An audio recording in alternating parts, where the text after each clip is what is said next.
Hey guys, I'm finally back. Sorry it's been a while. I've been moving. I've been sick for the past 2 weeks. I really haven't had time to do much. I did, however, post some live videos of some of the queens performing, so if you want to, check that out on my channel.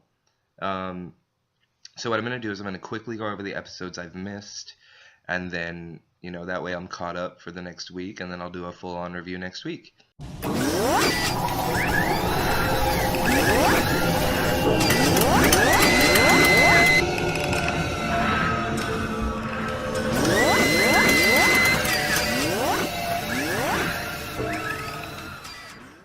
So let's start with episode number 2, where it did the other 7 queens, and let's just make it plain and simple. Magnolia Crawford went home. That was a well-deserved send home. She was a complete bitch. Bianca Del Rio won the challenge, which was really well-deserved. She was awesome, that challenge. So we can just skip right over that to the third episode, where the queens meet, and they have to do 2 teams to create Drag Race Me to Hell. Well, Adore Delano is captain of one team, as Milk is captain of the other. Milk's team wins, Adore's team loses, and then in the bottom 2 was April Carrion and Vivacious. I had really high hopes for Vivacious, but when she pulled out her high drag look, it was just not cute. April Carrion sent Vivacious home, and I was really happy because I do love April Carrion. I definitely think there were a couple other queens that could have gone home before Vivacious, but Vivacious did not turn it in that episode, so it was definitely a well-deserved kind of thing. So let's skip on to the next episode, where what they had to do was Shade the Rusical, where they had to do kind of a musical thing, where you knew Courtney Act and Adore Delano were going to sell it. They were pretty much the top 2 that episode.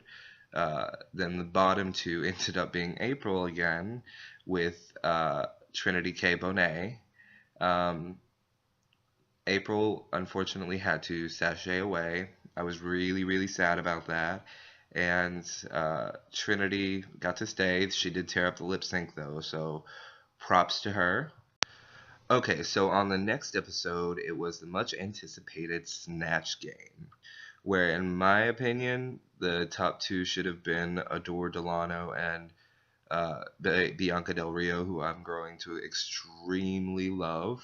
The winner ended up being Ben de la Creme, which she was really good too.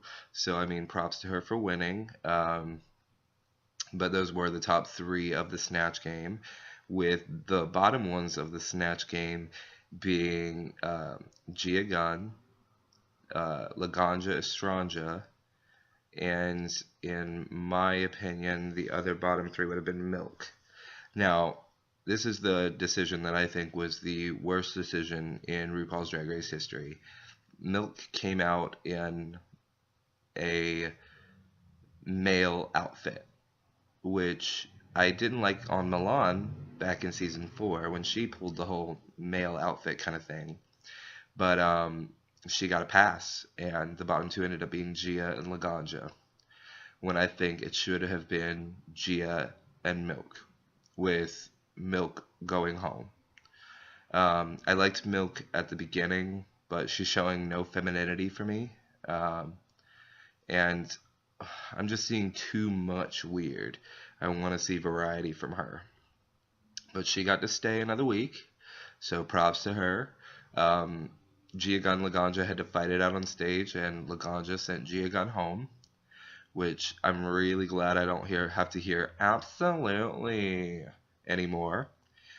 But Gia was gorgeous, and she was good. She just wasn't good at comedy, so it wasn't a really big thing for her. So sorry to see Gia go, but now we just keep continuing on with the next one. And as I saw, I watched the 10-minute preview of the upcoming Drag Race, Drag Race, which they get to do the reading challenge finally. And surprisingly, if you watch the Logo app, spoiler, don't listen ahead if you haven't watched the first 10 minutes of the next episode. You can download that from the App Store, and it's just the Logo TV app. Darian Lake wins the reading challenge, which I thought Bianca or Adora would have definitely won that challenge. And then we get to see the rest of the episode soon. Um, right now, my bets on Milk or Darian landing themselves in the bottom just because they've been in the bottom the last few challenges. Um, and also props to Trinity K. Bonet for revealing the fact that she was HIV positive. It is definitely something that needs to be talked about. It needs to be expressed and it needs to be cared about, and not just treating people like it's a disease. It needs to be loved as much as the person you would love if they didn't have it. So props to her for her strength and courage on coming out and coming clean. So now we've got our girls, and we'll just see what happens next. And like I said, there are videos, live performances of like Ben Delacreme and Laganja Estranja on my channel recently. So if you want to see more of them, just check it out. I've also uploaded some of my local queens like Beverly Baltimore, Conundrum Infinity, Sade Erotica, and just check them out. There's some great local queens here in the fabulous Ybor City at Liquid Tampas, where I catch most of these girls. So if you're ever in the area, stop by Liquid. So hopefully we'll just see what happens on the next drag race. Can't ask for a much better season. It's getting really, really good. And so I hope to take you guys on this journey with me, and we'll see how it goes.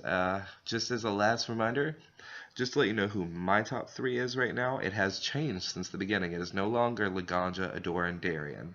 My top three is Adore, Courtney, and Bianca. Those are my top three. So comment below, tell me who your top three is, tell me who you think is going to go home, and we'll see you the next episode. Have a great day, guys.